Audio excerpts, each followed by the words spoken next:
Hello everybody, my name is John Sharkey and I am the Director of Ireland's National Training Centre, or NTC, and welcome to NTC's Fitbiz, the business of fitness. This is a series of short videos where I get to speak to some of the fitness industry's leaders and innovators, and we get to speak about all things fitness. And in fact, we were going to do this series of videos before the COVID-19 came along. That was part of our plan. And of course, then that had to be scuppered to some extent. But when we were having the conversation, one person was on the top of our list to speak to. We knew exactly who that was going to be. And so I'm really thrilled and excited to introduce to you the manager and operator of one of Ireland's largest and most innovative fitness centres, Westpark Fitness. And welcome to Fitbiz, Kevin Doyle. Hi John, thanks for the very warm welcome. How are you doing? I'm good, thanks, I'm good. You know, Kevin, we're living in strange times, unprecedented times, and I know that there are so many people that are out there who are struggling. It's been a tough period for lots of different businesses. So great respect to everybody who has followed government guidelines, and to all those businesses that have made the changes necessary so that we can get back to some kind of a normal life. How have things been for you, perhaps maybe both personally and professionally? Very good. I feel anytime we're given a challenge like this, and COVID's been a challenge, we try and look at it as if to see what are the opportunities. How can we outshine other people? How can we make Westpark look one of the stronger people with this new challenge? So we always kind of look at problems with that approach, that it's not so much an issue, it's more a challenge that creates an opportunity. And I feel that that's exactly what it's done. It's almost hit a reset button. It's in some way been exciting as a management team and with the staff here to kind of reinvent yourself and say, okay, how do we do this? How do we do it better than everybody else? And how do we do it, obviously, safely in the most hygienic way possible? So although I would rather it wasn't here, like I said, it's been an opportunity. So we're happy from that side of things. As regards the coronavirus itself, I think the one good thing that came out of it is that never before have people been more in tune with their health and their immune system, and making sure that they're protected and ready for this if it happens again. I think cohort of people that would never thought of joining a gym or a health club have started to kind of look down that avenue. So that's a positive. And certainly new membership sales since we have opened have been through the roof. Have they? Brilliant. Yeah, they're very, very encouraging. And mostly people that have never been in a gym before, and people of that kind of 45, 50-year-old age group or higher. So that's the silver lining. I also think for once the government has been on our side, and the only thing that was actively encouraged through lockdown was your regular exercise each day. Even in the thick of it, you were allowed your 2K, and that stretched to 5K. They were encouraging people for mental health, for physical health, to do exercise. And that has stuck with people. So I am very positive about where we are now. And I think our industry, because of this, it's going to take a little while, but I think it is going to grow because of the emphasis that's been put on people's health, like I said, both physical and mental. So you're one of these great people to interview, because if I did have a list of questions, and I did say to you beforehand, we spoke very briefly before this, there was no choreography. I wanted it to be organic. You know, yourself and myself know each other over many years, and I really didn't want it to be choreographed. It's the one thing that I love about you, Kevin, is that you're passionate about what you do. And I love that. I don't think any of us ever went into the health fitness industry to get rich. I mean, if that has happened to some individuals, that's fantastic. But I really don't believe that people kind of looked at it and said, this is a way to become a millionaire. We were following a passion. We were following our love for all things physical activity. And so what you've done in many ways in just that couple of minutes is you've answered several questions that I could have asked, but I'm going to come back perhaps and just expand upon a couple of them.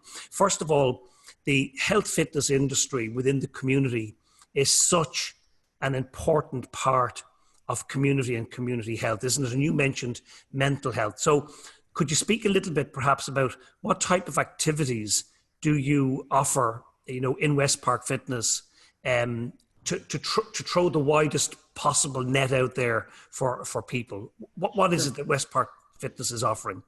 So what we offer is we're an unusual club. We're 30 years in business. Wow.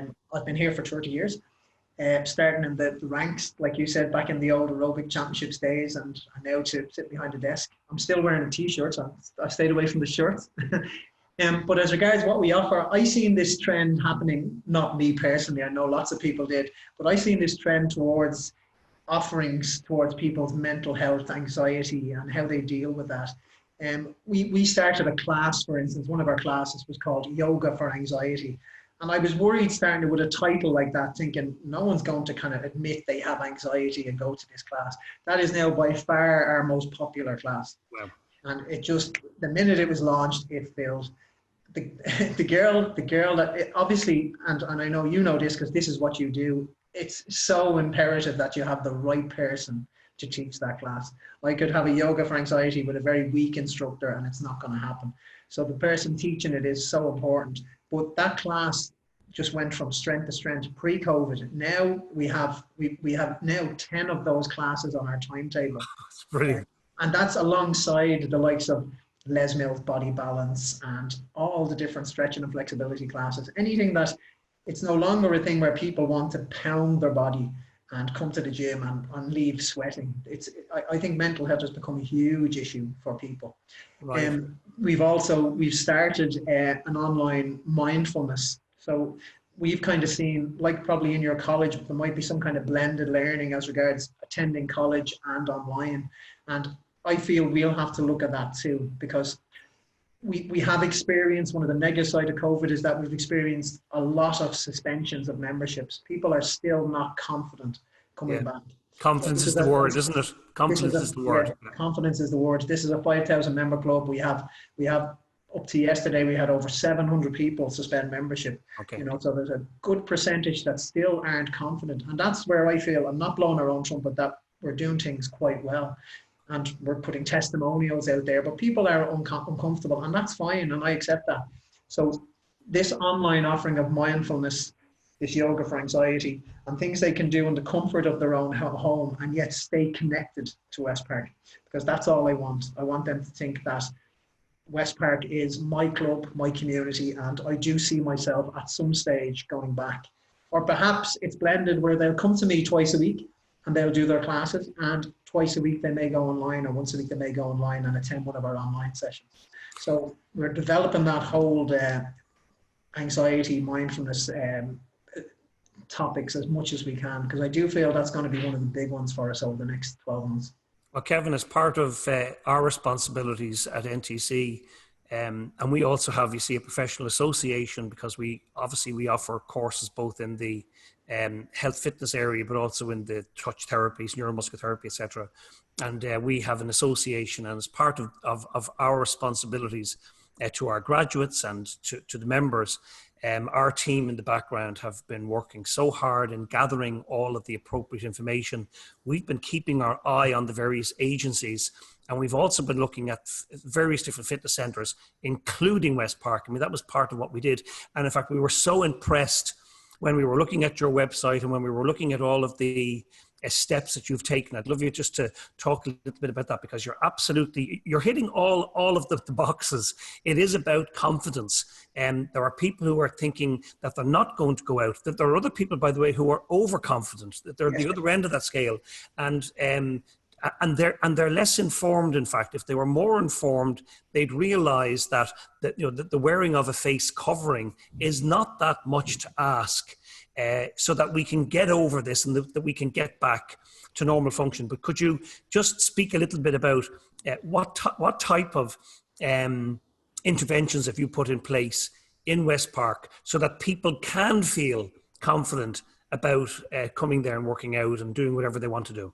Yeah, look, I absolutely can. The only thing I'd say about them is some of the interventions are very specific to Westpark. Physically, the building is in such a way that we can take advantage of certain things. So it wouldn't be a very generic help to a lot of clubs. Right. That we've looked at our site. But certainly things like, for argument's sake, You mean in some ways you've re-envisaged the space? In other words, yeah. Yeah, okay. So the likes of, we would have had an underground car park in our club. So that underground car park is now our urban studio. Brilliant. Brilliant. Where members, there's chalk all over the place and they can write their little slogans on the wall and the whole lot. I'll have to send you some pictures. But we run our group exercise spinning class. So our group cycle classes are done down there. There's a combination of live classes, which are really popular with our guys. And we also have the Les Mills RPM, which is it's a good option as regards we can stick on lots of them. So if 3:30 on a Monday someone comes in, they know there's a class there. The live classes, and it might be actually, it's a good point worth making when you say that to me. During lockdown, we freed up Les Mills on demand to all our members, but we also did our own classes with our own instructors from their kitchens. And believe it or not, the classes with our own team so outperforms the likes of Les Mills, which have millions of pounds worth of production values and the best looking people I've ever seen. But people want to be connected to someone that they want to say, do you know what, John's class, I really miss it. And we really found that. And that was quite, the enthusiasm for a familiar face. Wow. was really positive. So I liked that happened. We then, like I said, sorry, back That's to interesting, Kevin, because the Les Mills concept is really, it doesn't matter who's teaching the class in some ways. Well, I mean, as you say, I think, to give them credit in New Zealand, they're all gorgeous. They're all beautiful looking. They've got muscles on muscles and they look fantastic. And here we are with the white best instructors, but people want to feel connected. So our own instructors, Philip in his kitchen in Kilnamanagh, he would have more attending than Body Pump 98. Brilliant. Which is good. I like that. But as regards the building then, so that new urban studio has our group indoor cycling, and we do run we have it in now about 2.5 years. We have a fitness tracker, MyZone. I'm sure you're familiar with MyZone, Dave Wright's MyZone. That's been in club for about 2 years. That came into its own in lockdown because remote training was where it was at. Wow. So we had constant challenges, monthly challenges as regards the best photo of whatever they were walking, or the best garden if they cut the grass, or because the tracker can be worn like a Fitbit or any other tracker doing anything. They didn't have to be club based, but we still wanted to bring it back to sharing their experience with other members. All the monthly MEPs, the movement energy point targets. That social interaction, some kind of interaction action. So our indoor cycling studio and our burn studio, our MyZone burn studio, is now in our underground car park. So that's effectively another floor for us. So it freed up a top floor where we could actually start to space things out. So in effect, to cut a long story short, we didn't have to take out any equipment.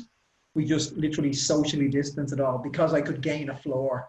And normally I couldn't do that because I'd be under pressure for car parking spots, but with restricted numbers, that's not an issue now. My biggest issue now is members telling me like, this is better, we love this, don't change it back. Wow, don't change it back. Yeah, and now I'm in a position where it will be hard to go back. But members are saying things like, they're very positive and I'm impressed with how socially responsible they are, because we thought we'd have issues. But they are saying almost 100% positivity. They're saying things like, the club is great to train in. And between you and me, from a management point of view, it is great to train in because it's like a country club. Right. Because so many people are still confidence-wise staying away. So although it's a lovely model and a great place to train in, financially, if it stayed this way for 4 to 6 months, there would have to be holding fees or rejoin fees, or we're trying to hold off on that and give people time. That's the reality of the economics. I mean, it certainly has had a massive impact. And as I say, when did you open up, Kevin? We closed the 14th of March and we reopened on the 13th of July. So we waited about 2 weeks after the official 29th of June date. Mainly because we were originally, and I know you would know, we were originally the 10th of August, which was the phase 5. That was got rid of and we came back to phase 4. And then they gave us a week's notice to get opened with a 40-page protocol, which we just couldn't meet in time. So we weren't. And there was no point in rushing. You had to get things right. The same with us. We just literally had to get things right. It wasn't a case of saying, "Oh, great, we can actually open earlier." From a logistics viewpoint, with everything that you had to do, you couldn't rush it. You had to do it right, or I felt if we rushed it and we got it wrong, that we'd live to regret it. Absolutely. So we said, let's take our time. And it was a calendar month, so financially it was easier to organise credit. Like all memberships went on hold, direct debit stopped. So when a club closes, it's zero income. We were looking at an online offering where it would be a chargeable offering, but when we were pulled back the 2 stages, we kind of knocked that on the head, because we felt, well, let's just get the club right, and get back. So now the online offer at the moment, we're giving it for free for the month of August. And then we hope that, like I said, this blended training where members may be willing to pay a bolt-on of €10 a month to their membership, where they have online access and club access. Well, I mean, I think it's just so vitally important to local communities.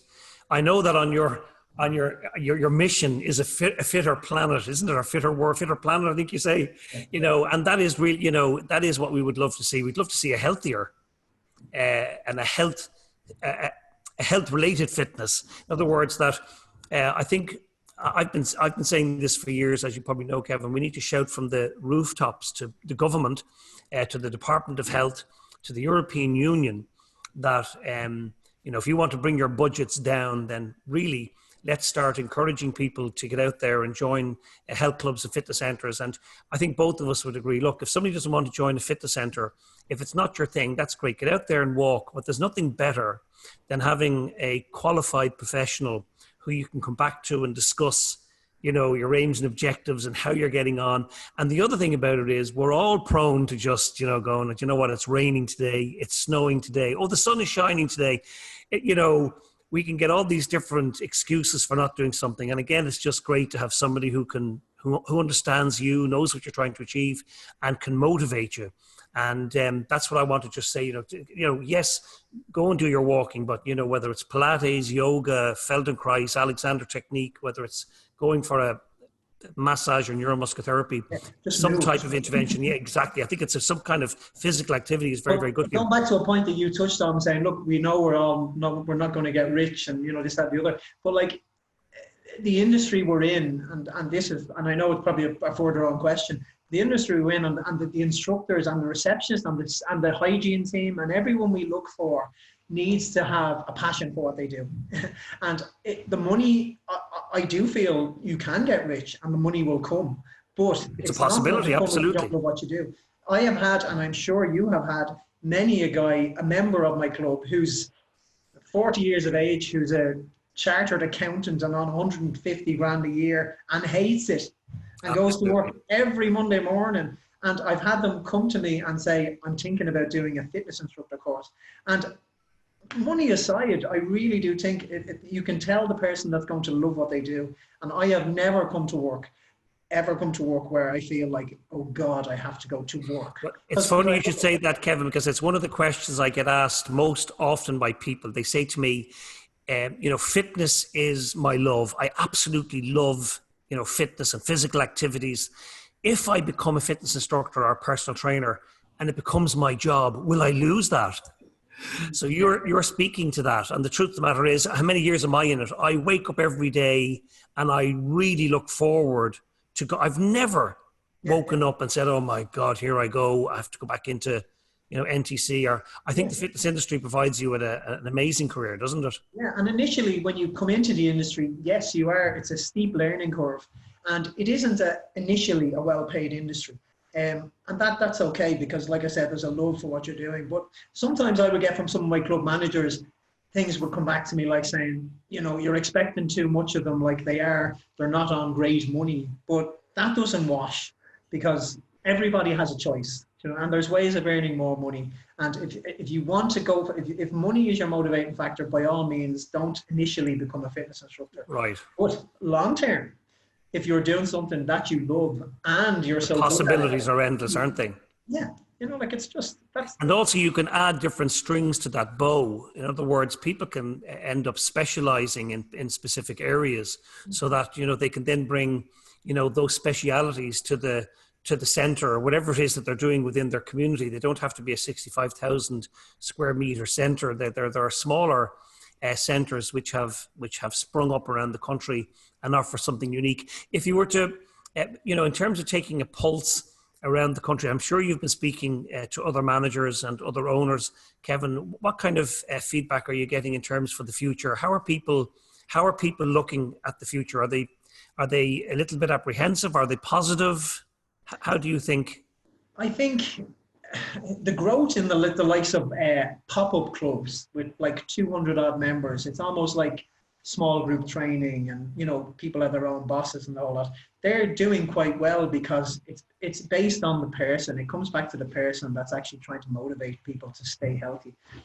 So I have my next door neighbours train in a club beside us, and it's a shed, and they pay €120 a month each for that, and they will continue to pay because they feel that's value for them, and it is, because they go and they use it and they enjoy it.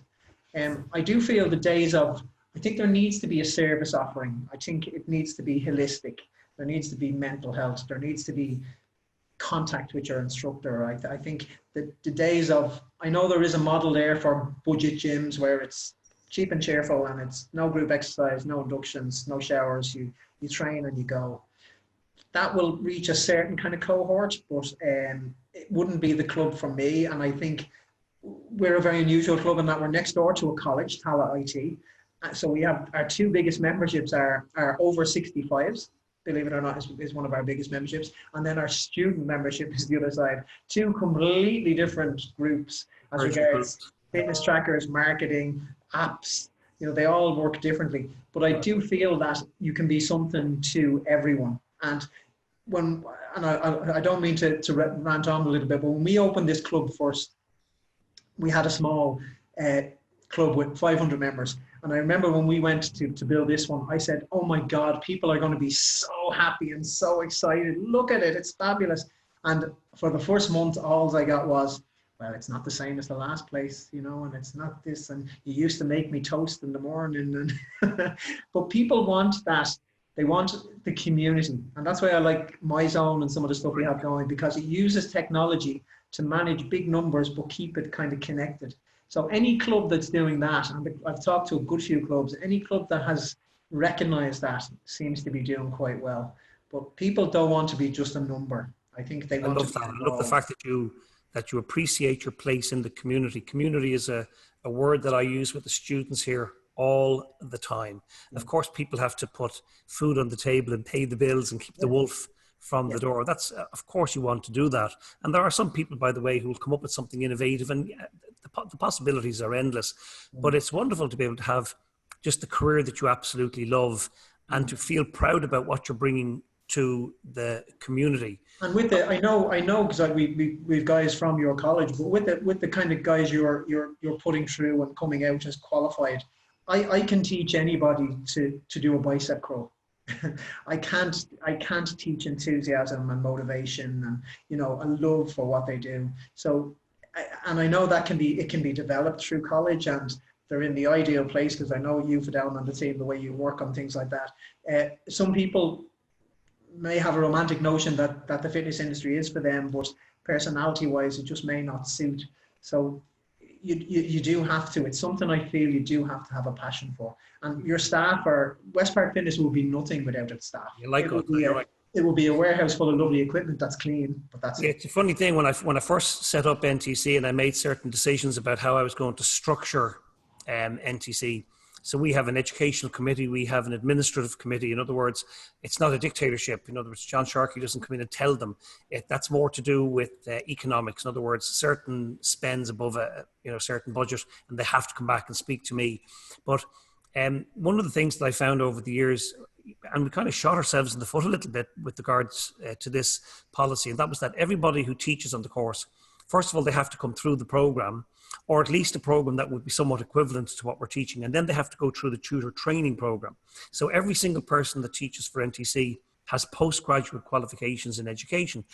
And I'm not saying that we're absolute experts in dealing with somebody who is dyspraxic or who is dyslexic, but we have an empathy for them, and we really go out of our way to make sure that everybody has an amazing education experience. I can't speak highly enough about the team that we have here. My God, am I so blessed that we have such an amazing team. Now, the truth of the matter is some people will come in, they'll do the courses, and they'll never make, a fitness instructor because they just may not have the interpersonal skills, or the motivations are just wrong. And, that the fitness industry, the health fitness industry will sort that out in itself. But if people have empathy and they're a people person, then I think, so can I just because we could speak forever, but in ending, I suppose, just one or two quick questions. So what are you looking for, Kevin? I know you've mentioned a little bit, but in essence, what are you looking for in terms of health fitness instructor, personal trainer? What's what should a person be looking inward to themselves to say, yes, I've got that. So maybe it is for me. What would you say? Yeah, and it's the $1 million question, isn't it? But yeah, certainly I need to meet them face to face, and I need to personality-wise feel that they've got something there and that they have a passion for it. After that, about I don't know, maybe 8 years ago, we used to employ fitness instructors, and we would be insistent that they would do everything. Okay, they would clean, they would teach class, they would team instruct, they would do assessment. We did that. We cleaned out the showers. I was only thinking about it the other day.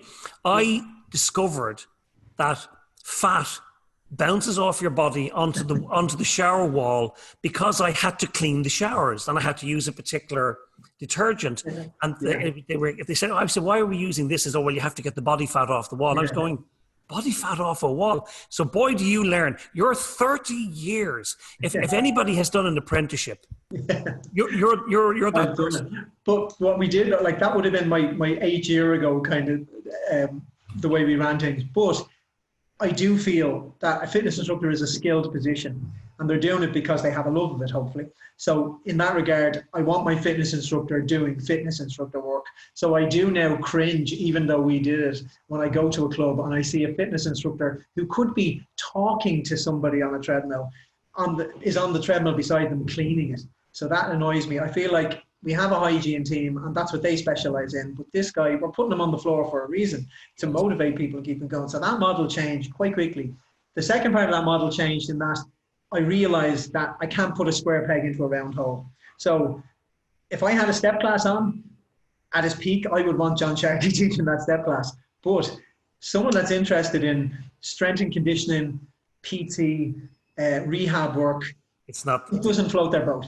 So why push them in and say, do you know what, I want you to take that Pilates or that calisthenics. They're going to hate every moment that they're doing it, and that's going to be obvious, isn't it? Yeah. It makes life harder from a management point of view, and now you have to look at rosters and who's in when, your timetable has to tie in with it. But I will only let an instructor teach a class that they love teaching, because it shows. If I force John Sharkey to take an indoor cycle class and he doesn't like it, wasting my time.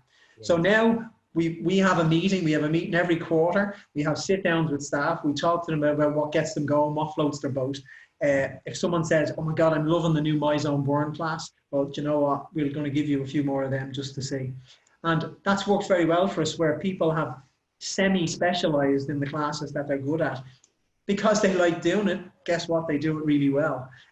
So I have some of my guys and some of my girls, it can be male and female, are really good at classes. But if I give them a bodybuilder and he wants a split program to rehab a rotator cuff problem, they're like, what? So we've realized that. And for others, that floats their boat, some of the gym instructors. So we started to look at people's strengths and weaknesses. We'll develop the weaknesses a little bit. I don't like just saying, oh yeah, you don't have to do that because you're no good at it. We'll work on it, but we do, as much as possible, try and match their strengths with what we need. Brilliant. And that works really well for us. Well, Kevin Doyle, I mean, it's people like yourself, and we know there are others, who are of your ilk, who are as passionate about the health fitness industry in Ireland, and that's what makes me feel so proud about being part of that family. If people want to find out more about Westpark, what should they do? Find out more about Westpark, westpark.ie, or all over social media as regards that side of things, yeah. But like, it is a point. The good thing about, I think, the Irish fitness industry is that it is quite close. And I have lots of colleagues over the 30 years, people I consider friends, not, and they will pick up the phone to me and say, oh God, has this ever happened to you? And vice versa. And it's so useful. I know I can touch base with you, although we haven't talked in a while, and said, what do you think of this idea? We generally meet once every year, every 2 years. If it's, every year we see each other at Ireland Active, usually they're fantastic as well. Ireland Active, I think, play a great role. They really stepped up during the COVID. Again, it was a challenge that they used as an opportunity, which was great. But it is a nice small market. It's a lovely industry to work in. If I was starting my career again, I would absolutely go for it. And I would try and look at making sure my qualification was good and recognised. And like you said, that the team that were going to teach me knew what they were talking about. Yeah. You need to know that the person who's facilitating the class has got the skills and knowledge. It's funny, as I said, I'm really grateful, Kevin, for the time that you've given me. I know you're actually there in Westpark right now. You're in the midst of it. But it's just something that you said a little earlier on. When I love to do the introductions with another tutor here at the beginning of every course. And I get to meet the students and just hear a little bit about who are you? Why are you here? What are your aims and objectives? Why did you pick a National Training Centre? You could have picked somebody else. Why did you pick us? And they just introduced themselves. And I can't be quite sure when this transition occurred. I think it's probably about 4 years ago, maybe 3 to 4 years ago, where somebody will say something to the effect of, hello, I'm Deirdre. I'm from, Tallinn, Dublin, and I have some mental health issues. And you kind of go, wow, that's brilliant. Did she just say that? And then another person says, how you doing? I'm John. And just like Deirdre, thanks, Deirdre. I've also got some, anxiety issues and blah, blah. And they just come out and say it now. I have to tell you that I actually encourage it first of all. I say, if anybody has, will you please let us know?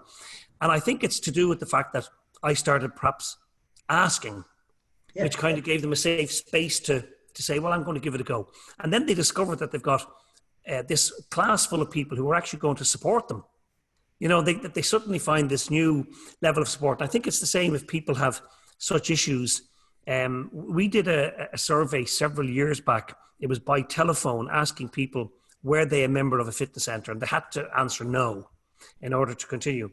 And the three top answers that we got from people were, one, and it was not in any particular order, but these are the top three answers. One was that the person had no friend to go to the fitness centre with. Now, is that not crazy, Kevin? Because guess what you can do by joining a fitness centre? You make friends. But yet, they didn't. The other thing was they felt that they had to be fitter. When you said the first one, that's the first one that springs to mind. The amount of people that have said to me, I said, I have a great team here. I said, wait till they get their hands on you. They'll be showing you exactly what to do, and they'll talk about what you want to work on, and we'll get you there. And only do what you love. They're not going to force you to do something you don't want to do. I just want to get into it first and get fit, and I'll come back to you. And I'm like, well, but that's what we're experts in. No, I think, because there's a preconception there that it's a sweat box and we've guys with whips and, and it's, it's changing. And it's so good to think. Kevin, the third one was that they wanted to lose fat. They literally wanted to lose fat. I now go around several fitness centres. I make it my business to do it. Yeah. And I see people of all shapes and sizes now. The Irish fitness industry has changed. There's no doubt about that. So feel confident, feel welcome, and go out and join your local fitness centre or your local class, whatever it is, as you say, Kevin, that floats your boat. Yeah. But get into physical activity and get the benefits. Yeah. Both I have people in here that for years, I know guys that are widowers, for whatever reason, have maybe lost a partner and have been lost. And they come in and they're sitting in the sauna with the other fellas and they're solving world peace. And my mother-in-law is a member and she lifts the same weight and the same repetitions on the same machine, probably for about 22 years. Physically, as a fitness instructor, background, what's left of it, I know she's not going to adapt. There's going to be no progression, but that's okay because she loves doing it. And then she finishes and she goes for coffee. And that's what she does. So I think we need to be careful not to get hung up on the fitness industry as all about fitness. it's a community, it's that mental health is health-related physical activity. That's And you're taking people in your college, you're taking people that initially starts off and says, I feel anxious, I have anxiety. Yes. And you're bringing them to a stage where they're going to stand up in front of 40 people and motivate them in a class, which is brilliant.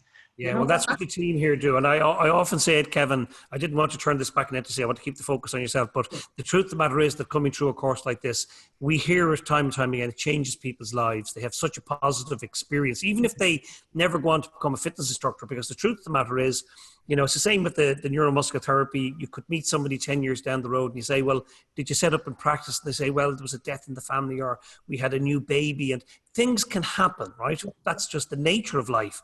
But of those people who do go on, my goodness, are they, they're so positive, and they look back at their time here at NTC with just the warmest, fondest memories. And it comes down to the staff. And then, of course, that's why we had NTC.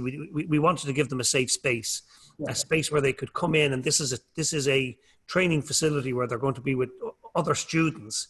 Now, unfortunately, the COVID-19 has changed things slightly for us, but now, my goodness, I'm so pleased with the changes that they've made here at NTC. It's just a completely different venue now, and all for the better, actually, I think, Yeah, I think for both of us, like, I need people to work in our club, and I feel the club is going to go from strength to strength after this, and we need good people to work in our club. So there's always a synergy there between good academic qualifications and realistic qualifications as regards what's out there, and then clubs to try and foster that. But it's the way of the world will all be about health now. So this is a positive. It's a little bump in the road, but that's all it is. And I think if there are other managers or owners of fitness centres, without taking up too much of your time, but if they did have some concerns or queries and they wanted to have a chat with you, are you open to receiving the odd email or somebody making contact with you? That's fantastic, Kevin. I've never not talked to someone who asked me a question where I haven't learned anything. So whoever wants to talk, I'm there. Yeah. Well, okay, Kevin, listen, thanks very much for talking to me today. And this will take a short while just to be edited, and then we'll share it out there. And I hope people will enjoy it. And I look forward. I'm honoured to be first on your list. No, really honoured to have you in. You were the first person we had to have in 30 odd years in the same facility. That's just amazing, Kevin. Congratulations. 12 years of age. Okay, well, look, pass on our regards to all your staff and to everybody there. Stay safe, stay healthy, and we'll talk soon, Kevin. Thanks, John. Take care. Bye-bye. Bye-bye.